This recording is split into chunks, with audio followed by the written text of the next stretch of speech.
Alright, guys, how's it going on this beautiful evening or morning or afternoon or literally any time whenever you're listening to this? I meant to say, it's like whatever time you're listening, it's good, not good live. time. It's not live, so you could be listening to this. Maybe time doesn't exist anymore. Maybe this is we've somehow managed to slipstream a wormhole and end up in a dimension vortex that has transcended time and space. Yeah, you could be some sort of sentient mind creature that has transcended time and space and just happen to be enjoying our podcast. That's right. All right, guys. So we have a new concept for a little mini podcast. It's going to be called a microdose. So, without further ado, let's explain a quick concept of it for from here until the end of time. So basically, what it is, we're gonna have just one specific subject that we're gonna touch on, and pretty much go from there. So. And today's topic, the Legend of Zelda series. That's right. Something Nick and I are fairly educated in. That's right. I have a little bit of experience with the Legend of Zelda. Yeah. My friend Red Baron has the Triforce. I have the Hyrule symbol tattoo, actually. Right. I do. The one with the wings and the Triforce, the whole thing, the whole 9. So yeah, he's got I do. He's got the Zelda tattoo. I have not gone so heavy and hardcore into it, but I've actually always had quite the. You have a very nice collection. I've seen it. Oh yeah, my collection, nice. my collection of said wares and goods are Zelda paraphernalia. Yeah, my Zelda paraphernalia is actually quite extensive. But I've actually wanted to get a tattoo myself, just a yellow triangle on my left hand, obviously for the Triforce of Courage. Which Link holds. That's right, Link does hold it. Who holds the other two? Well, let's see, that'd be Zelda herself and Ganon. Yeah. Zelda. Ganon / Ganondorf. Ganondorf, yeah. That's right. Yeah, Ganondorf, I guess. Bonus points. Which Ganondorf holds the Triforce of Power, and Zelda holds the Triforce of Wisdom. Boom, got him. There we go, my friend. Oh Let's man, hit the rock. Bam. I hope you guys can hear it. I'm pretty sure you and I could hit everybody with Zelda trivia for days on end. So I was not prepared for it. I'm thinking about going and grabbing my 2 Zelda books just for reference. Yes. I have Hyrule Historia and the other one. I can't remember. It's the red one. I think that's his art book or something. Yeah, I believe so. I'll be right back, Baron. If you would like to basically just fill some time for Keep from Dead Air. Alrighty then. Let's talk about Zelda. I think you'll be okay. I think I might be able to do that. So, let's see here. Personally, my favorite Zelda. Wow, that's gonna probably be Ocarina of Time and Majora's Mask. Can't really pick one above the other. They kind of just go hand in hand. But those two have got to be my favorite. Pretty much ran on the same engine that came out in the Nintendo 64. I was about to say, without giving any hints, I was about to guess which ones were your favorite. I know, obviously, my guesses were going to be Ocarina of Time and Majora's Mask. Oh, yeah. I can't really pick one above the other, though. No, they go hand in hand. Yeah. I will say Majora's Mask was really fun. Absolutely. I did love the whole concept of, it was new, so at the beginning, it was kind of like, oh, what? Like, you reset time? Right. Blah, blah, blah. But it grew on me, and now I love it. Here, you can hold Arts and Artifacts. I will hold on to the Hyrule Historia. All right. So, just while we're talking about Majora's Mask, I've showed you the video about the theory on. What was it? Like how Link is dead, or yes. Yeah. So Link is dead basically, theory. I think the time he died when he fell into. So this is a theory. You can probably see. You'll be able to. I'm gonna put a link in the description and probably put a card up for the actual video from Game Theory. It's just a theory. A game theory. Patent pending. Thanks, Matt Pat. But yeah, I'm gonna link in the description. I'll link to the video so you can have a more in-depth idea exactly what it is. But so basically, it's the theory is that Link, I believe he dies actually when he falls down the hole in the beginning cutscene. When Epona gets jacked and gets carjacked, gets horse jacked. Ooh, horse jack. Horse. You can make your own joke. By Skull Kid, who has Yeah. been possessed by Majora's Mask. That's right. So basically, Link essentially dies, and the whole game is Kind of his dying whatever. sure. Yeah, basically, it's so there's 5 areas, and there's obviously It's talking about the cycle of grief, right the grief. stages of grief. Stages of grief, yes. So acceptance, bargaining, depression, anger, and denial. Yes. No Acceptance. specific order. But yeah, so essentially, I guess it could be said that Link's in purgatory, I suppose, and each area is actually Link embracing each said stage of grief, and so for instance, and every character in each area actually exhibits signs of the that stage. So in Termina, which that's another thing, terminal. Yeah. Yeah. That's isn't the whole area is Termina, correct? Instead of Hyrule, it's Termina, if I'm not mistaken, or is Termina just the field? No, that's the whole area, The whole the world it overworld. takes place in, I guess. Gotcha. So yeah, Instead of Hyrule, it's Termina. Terminal. Yeah. It's kind of subtle, Yeah. I guess, if you want to call subtle. But yeah, so basically, again, I'm not gonna spend the whole time talking about this theory because it's covered much more in depth and more accurately in Game Theory's video, but essentially everything's mirrored from each stage of grief, and it's a very obviously it probably coincidence, but at the same time it's very sound theory. It's a very, very sound theory. So I could definitely see it being something that was inspiration was drawn from. So I'm taking an interesting fact, something I really think is interesting about the Ocarina of Time, okay. is it actually was the first game to introduce a context-sensitive action button, which is pretty much mainstay in every video game now. Wait. Like, say, the A button does different actions depending on the context that you're doing. Say while you're running forward, hit A, you roll. Sure. A during Z lock does an attack, and A up against a sign reads it. Yeah. Blah blah blah. Yeah. So context sensitive action button was introduced by Ocarina of Time, which is now a mainstay. Yeah, like, absolutely. pretty much, it's an essential part of every video game, and Ocarina of Time introduced that. That's amazing. I didn't know that. Oh yeah. That is a very, very awesome fact.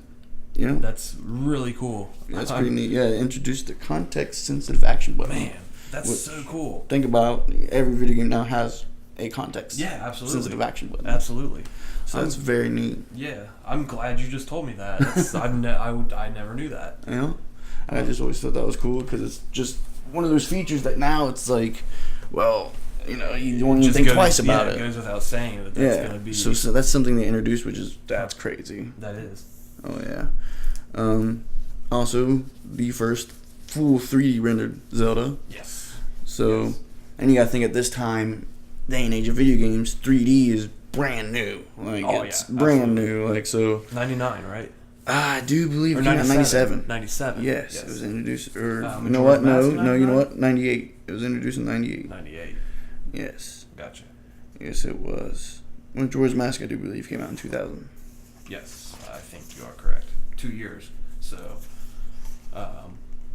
yeah, had to have been 2000. Oh, yeah. Double check? Double check? Yeah. Triple check? Quadruple check. Oh, okay. now we're getting crazy. We're overkill. Fucking overkill, bro. But yeah, so Ocarina of Time, just what a fantastic game. Yeah, absolutely.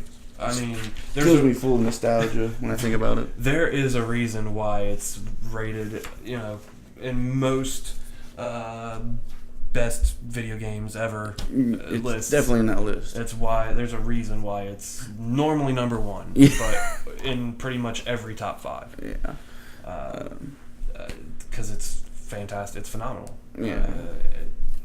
But when you start talking about, let's see here, like something like, I don't know, did you have a favorite basic enemy in Ocarina of Time? Just in Ocarina of Time? Yeah. I guess we can go ahead and say Ocarina of Time and Majora's Mask. Honestly, okay, so there's many actual layers to this question. So, to be honest with you, favorite is probably not the word I would use. My most hated enemy is the flying pineapples of death. Flying pineapples of death. Yeah, yes. the pea hats. Yes, those just, I don't know. They scared me as a kid. Yeah. Playing it, like it was just like, oh my god. So I'm glad you said scared, because that's where I was actually going with the next one. Was it the Skull Children? The ones that pop up at night? Oh my gosh, yeah. Those creeped me out so much. Like, Skull Child. There's actually, for quite a while in that game, I was actually, I waited until it was day to go run through. I played it so many times. Hyrule Field. Yeah, I would wait. Or, luckily I got Sun Song. Oh yeah, Sun Song, Summertime, whatever. Yeah. So Either I or. would literally, as soon as it was Sun Song, not Song of Time. That's right. As soon as Sun you hear Song did it. that howl, Oh yeah. I would fucking play that Sun song. Yep. Oh yeah. Because I was scared. I was fucking terrified to run around. Did you know if you killed 10 Skull Childs, a giant one will appear? I think I have seen that. Actually. Yes, if you kill 10 of them at night, a giant one will appear. And what's interesting is if you kill him and kill 10 more, a gianter one will appear. Really? And they just keep getting bigger and bigger. I didn't know that either. Yes, sir. One moment. Got another fact? Let me see here.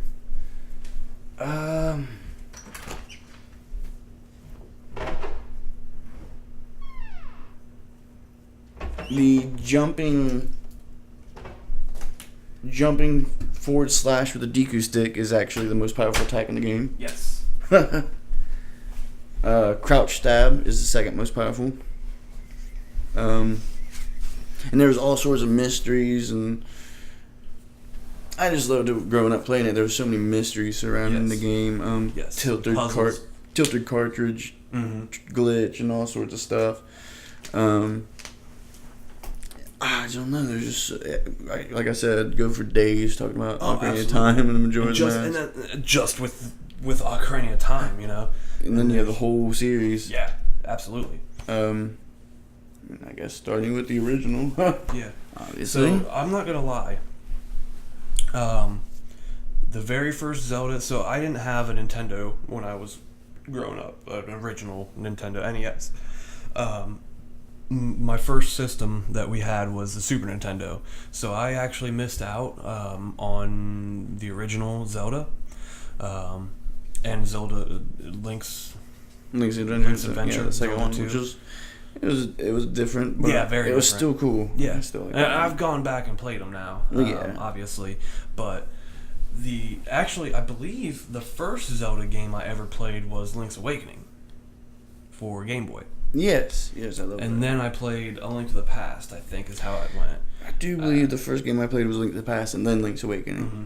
And then Which, Ocarina of Time. Majora one of the most underrated Zelda games, in my opinion, Link's Awakening. Link's Awakening is amazing. It's great. The Windfish, the Yes, Nightmares. yes. That was such a good... Yeah, that was a very good game. Mm-hmm. And Link's Awakening DX, which Yes. was introduced for the Game Boy Color, was Yes. neat because it had a special dungeon That's right. that would introduce... the only way you can get in is if you tell which color they are, which obviously you can only tell on the Game Boy Color. Yes. So that was pretty neat. They used that. Yeah, that is really cool. Just personal note, I remember playing Link's Awakening as a child, vacationing in West Virginia. Uh-huh. And I don't know if you've ever seen the state quarter for West Virginia, that giant arch bridge they have, which at the time was the world's largest arch-spanning bridge. Okay. I remember the exact dungeon I was playing while I was crossing that bridge. Mm-hmm. It was the Catfish's Mall in Link's Awakening. Nice. I just remember, but a fun memory from my childhood. I remember absolutely. that. Man, that game was so expansive, especially for a Game Boy game. Yeah, that was crazy. it was so huge, and especially when you're a kid, everything's bigger when you're a kid. You know what I mean? Like everything, especially never mind. We're not gonna go there. We're not gonna go down that road. But no, so everything is bigger when you're a kid, and playing Link's Awakening now, it doesn't seem quite as big if you've gone back and played it lately, but like as a kid, man, it's like you could get lost in that game. Oh yeah, I just remember looking at the map and just being like, yes, damn, this is a big Yes. map. This is like, and all the secrets you can find, and right, finding the seashells, and yep, and stealing a shovel from the thief and become thief. Yeah. Yeah, stealing that shovel because damn, it was expensive. Yeah, who's collecting 500 rupees, right? Yeah, it's 200 or 500. I can't remember the exact amount, but it was expensive as fuck. Yeah. Still, I'll be damned if I steal steal everything from that fucker. Even though you became thief. Yeah, but at that point, it's like, you know what, small price to pay. Right. Fuck it. And that guy was crazy too. What a crazy he came bastard. back and he fucking zapped you. Like, fuck. Dead. And then you're just known as Thief for the rest of the game. Yeah. But he even changed your name on the load screen to Yes. Thief. Like, It's jeez. insane, man. But that was neat. Yeah, like that little crane game. Yes, That was the crane game was awesome. yeah. You get a The fishing. You get a Yoshi. man. Awesome. I'm just remembering The those fishing, games. yes. Yeah. And but that was cool. Collecting all those instruments. Were there 8? I do believe 8 instruments. Yes, I think so. That was cool. Wake the Windfish, and that turned out it was all a dream. Yep, all a dream. It was all a dream. I used to read Word Up magazine. Zelda and Link up in the limousine. Nice. Nice. So, do you want to touch on the timeline? This is not complete now because there's been a few more games that have come out. I think this was pre Link Between Worlds. Oh, okay. I don't know if it needs to be touched on. I mean, it's pretty at this point. You can find it. Now say, I'm trying to remember. Wind Waker, was that supposedly supposed to be? No, Wind Waker was way after. That was after Hyrule flooded. Yes. And the Hero of Time, which was Ocarina of Time was basically the first one. Essentially, Skyward Sword was. Yeah, it goes Yeah. Skyward Sword, Minish Cap, Four Swords, Ocarina of Time. Yeah. And then Ocarina of Time splits the timeline into 3. That's right. So from there, then it goes, the heroes defeated, and then that leads into Link to the Past because it's got the imprisoning war, and then Oracle of Ages and Seasons, Link's Awakening, Legend of Zelda, and Adventure of Link is all in that timeline.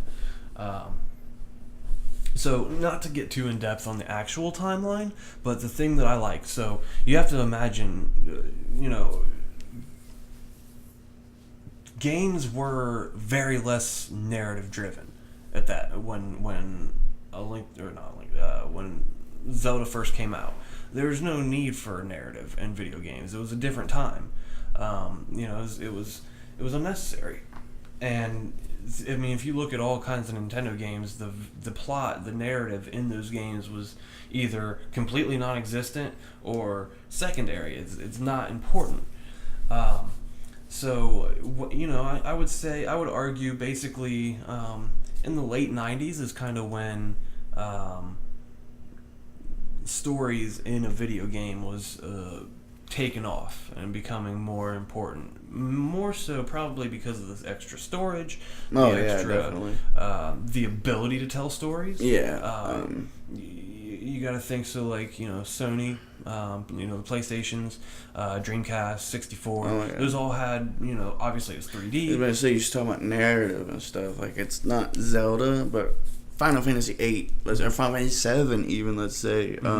Super story driven. Lots of reading. That was before. And that's, okay, and voice acting and that goes back to my original point, is that was when story in video games kind of took off, because it had more of an ability to tell a story, where in the 8-bit 16-bit time, you had a picture and text. Yeah, it wasn't a big storyline that drove the game, but maybe a piece of artwork. But pretty much it was tough to tell a story that people would actually get into and care about. Yeah. You know what I mean? Oh yeah. So I'm talking about this because I think it's really cool, the fact that let's not beat around the bush.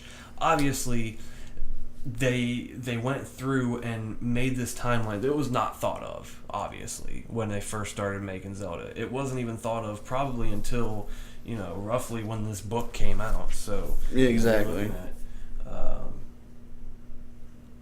Well, I don't know, probably 2012, we'll say, somewhere in that range.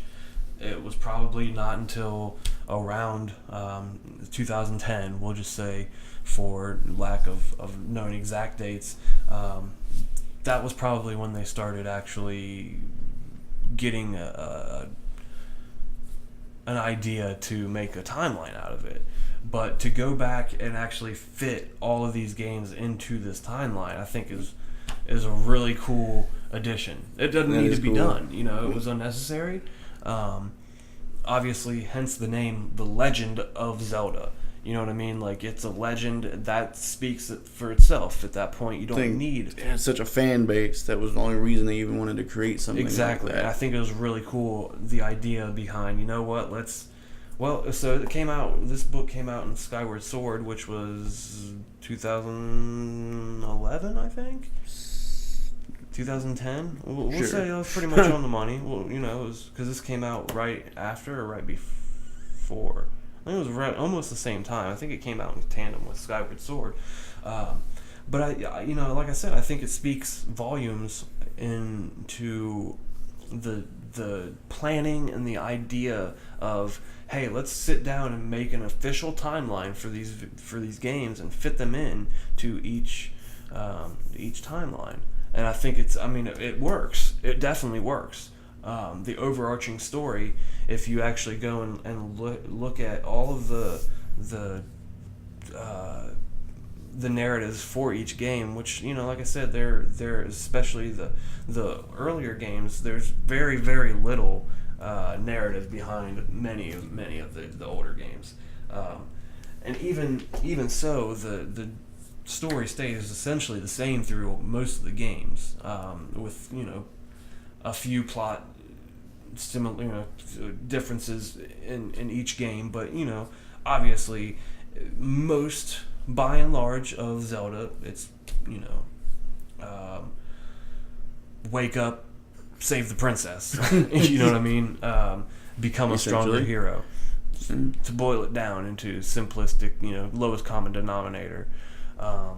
Find toilet paper for a hand in the bathroom. Right. One of the weirder things in a Zelda game, I feel like. Yeah, absolutely. That was funny as hell. But paper, I need paper. I think it's just really, really awesome the way that they sat down and thought, like, okay, so here is and like I said, like the imprisoning war, it's mentioned in A Link to the Past in the pre-game, the demo mode. Yeah, but but how many people have actually even know the imprisoning war, even heard of it, unless you really paid attention? Exactly. But if you pay attention, especially now after the fact that the timeline has been crafted, it's really cool to really kind of place all these things into canon timeline. But I just think it's really, really cool that it has now an official story that links Link. It links Link. So many different links throughout Right. the ages. Right. But I mean, starting the hero of time. Mm-hmm. Yeah, it's really cool. Yeah. The whole legend of the Triforce and the goddesses. Absolutely. And it I don't know, I really like the way that it expanded the lore and expands the whole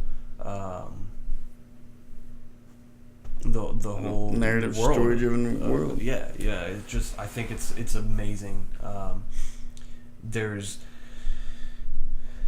again, it wasn't even necessary. There's I would have loved Zelda just as much without this timeline as I do with it, but it is very cool to have the creators come out and say, okay, here is the chronological way events have happened. Right, absolutely. And I think it's just that little extra sprinkle of seasoning on the top, the sprinkles on the top of a sundae that's just, pick your favorite flavors, your 10 favorite flavors, and it's fucking all of them with sprinkles, you know what I mean? With everybody loves sprinkles. Yeah, and if you don't like sprinkles, then pick a topping that you do love. Oreo crumbs, I don't give a shit, you know what I mean? Like, Legend of Zelda is probably the best franchise, the best video game franchise. I'm very biased when I say that. Me too, but I'd have to agree with you. I don't know if I'm a huge Final Fantasy fan too. Right. But, man, Zelda. It's a whole different ball game. I mean, it pretty much, let's be honest, this series has probably single-handedly kept Nintendo in business. Yeah, that. I mean, you'll stand by Mario, but Zelda by far has been a huge standalone title. I've never bought for Nintendo. a Nintendo console for a Mario game. I guess not. I buy Mario games once I have a Nintendo console, but I've never bought a Nintendo console because of a Mario game. Yes, I have bought whole consoles for a Zelda game. Absolutely. Yes, I have. I stood in line for 13 hours for a Wii. Oh my god. And you know what I got that night that I stood in line for 13 hours? You know what game I got? Wii Sports, because it came with it, and Twilight Princess. Which I could have got. I had a GameCube. Right. I could have bought it on GameCube. Who's going to play Twilight Princess on GameCube? I don't know. I've never played it on GameCube. It's mirrored. It's weird. Yeah, that's what I heard. Yeah, it's mirrored. It's very, very weird. Well, they kind of had... I mean, I didn't have to, but...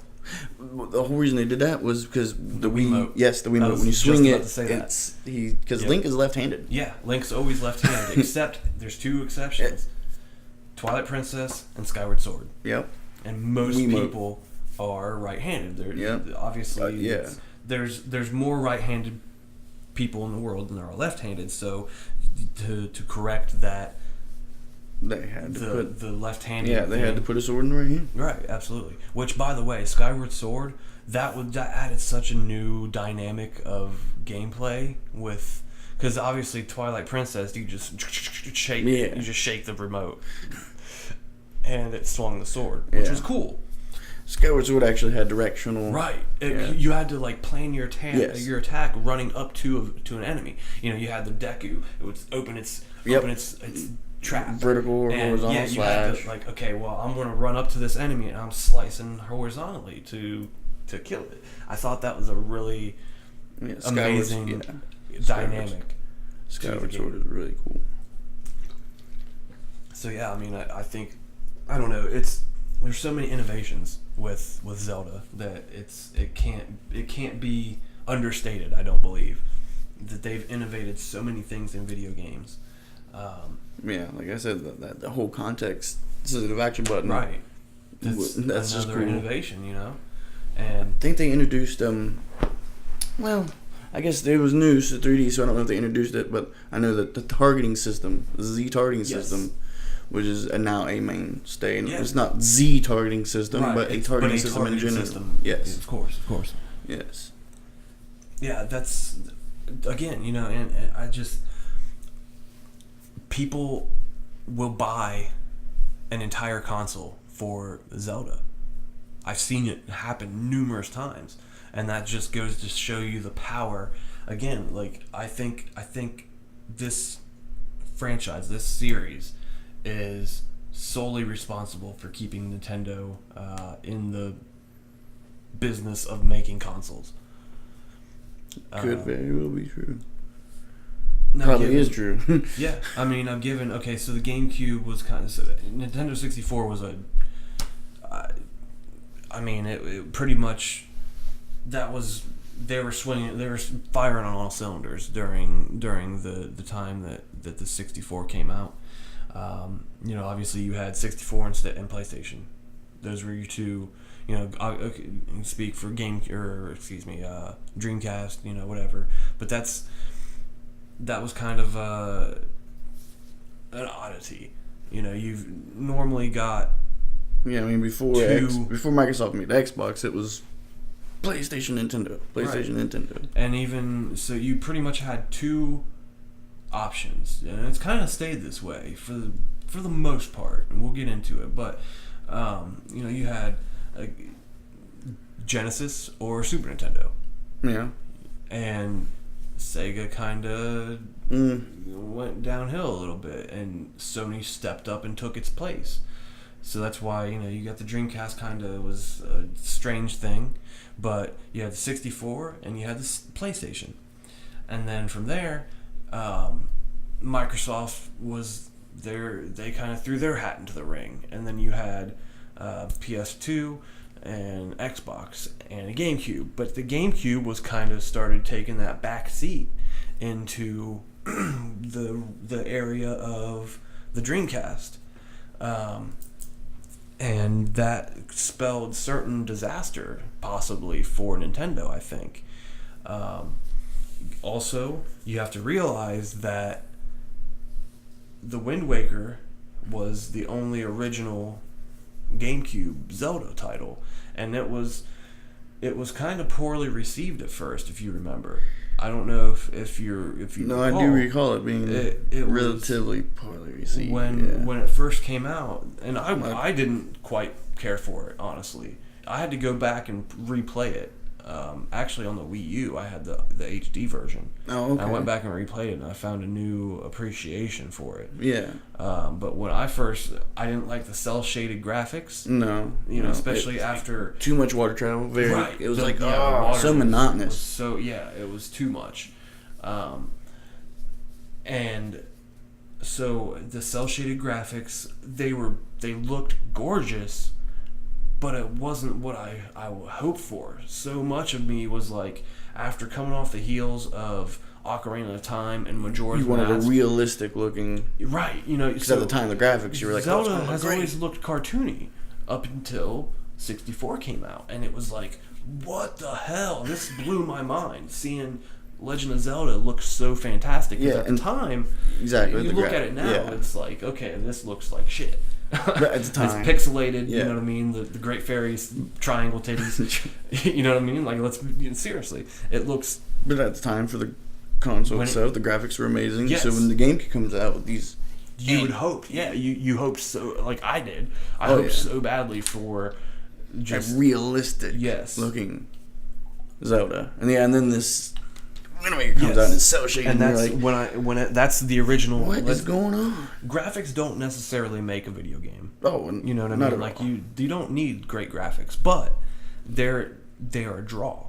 They're a huge draw, They are. And especially for me, especially at that time when I was, it's high school age, very shallow. Yeah, it's pretty neat. Like immature. Today, they're not 8-bit graphics. I mean, they're good graphics, but they're just making new video games today in 8-bit style. Yes. Which I think is really neat. Cool. I think it's cool. It's very cool. Oh yeah. But yeah, so you had Wind Waker, which was very poorly received at first. And again, like, I'm speaking for myself, but I know I share a very common thought process, especially at that time when it came out. It was like I felt like it was being wasted. They wasted Wind Waker at the time and GameCube, really. Yeah. And I think obviously they heard the cries. And Wind Waker, Twilight Princess. Definitely. And dude, to this day, Twilight Princess looks unbelievably great. Stunning. It really is. Especially the Wii U. Oh man, Hyrule Castle was amazing looking. And I'll tell you what, talking about graphics and stuff, check it out. Feel free to check it out on YouTube and stuff like this. They have Unreal Engine 4 Ocarina of Time and Majora's Mask. Did you see the cutscene? Yes, dude. Dude, that looks. Oh man. Woo, buddy. Man, I'll try to find that and link it in the description as well. Yes, that'd be cool. But yeah, so to get back on basically, GameCube spelled certain doom and gloom for Nintendo, and then the best move they could have made to keep momentum, or to build momentum, was to release a Zelda game at launch for the Wii. I mean, given you could get it on GameCube, but I didn't want to. And I know, again, I speak for a large majority of people. Buy a new system, buy the new Legend of Zelda, and oh my God, did you see how fantastic it looks? Man, it's like, oh, that taste in my mouth is gross with the cell shading and the cartoony graphics of the Wind Waker, and oh my God, this gives me a reason to buy a Wii. Oh yeah. And obviously there's more. Like, that was the draw. That was like, hey, buy our new system, buy this new console, and you won't be disappointed. Initially you have a Zelda game, which looks gorgeous. Still, to this day, it looks great.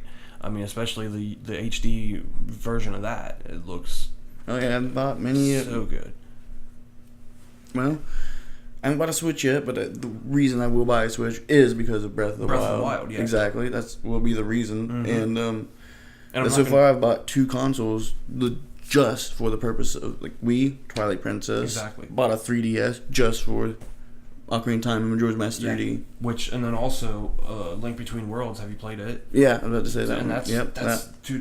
The fact that they brought back the Link to the Past overworld was such a great. I mean, hell yeah. Right. Fantastic. Mm-hmm. But yeah, so. I don't know. I think it was just. It's just. Again, I don't want to diminish how important and integral Legend of Zelda has been for Nintendo to stay in the console business. And again, just like you brought up just a minute ago, Switch. I could play Breath of the Wild on Wii U, but I don't want to. Yeah, exactly. It seems like a waste. And I'm afraid, just the way I was afraid to play Twilight Princess on GameCube because I didn't want to be hindered by the not obsolete, but lower end console. Yes, when you could have full on everything. The game was developed for the next console. Exactly. Yes. Wii and Switch. Respectively. Yeah, exactly. So, I don't know. I think that's, it can't be understated of how amazing But these books are beautiful, man. Yeah. So I don't know, maybe post a link about these books or something, because they are really beautiful books. I love the artwork. Mm-hmm. Yeah. They're a prized possession of mine. Seriously. Yes. They are. They're like the centerpiece. Under lock and key. They're the centerpiece of my Zelda collection. Yes, your Declaration of Independence right here. A Declaration of Independence Day. All right, guys. So I think we're gonna pretty much wrap it up. It's been a little bit longer than I thought. We were gonna run on a microdose. I'm about to say it was like not so much of a microdose, but there you go. So yeah, this is kind of the idea of a little shorter thing. Honestly, I kind of think we're gonna end up doing a part 2 of the Zelda for sure. Microdose. I think there's still a lot to cover. Actually, this might not even be Microdose. It might be a Zelda dose. Yeah. But yeah, if you guys like it, comment. Let us know if you like the format of a smaller kind of podcast. Singular topic. Yeah. More streamlined. I do. Yeah, more defined. But yeah, like I said, you expect a part 2. We didn't. Most definitely. We didn't maybe scratch even 3 and 4. Yeah, absolutely. We didn't scratch the surface. This is the very, very tip. Yeah. Of a very, very fun and interesting iceberg. Yeah, absolutely.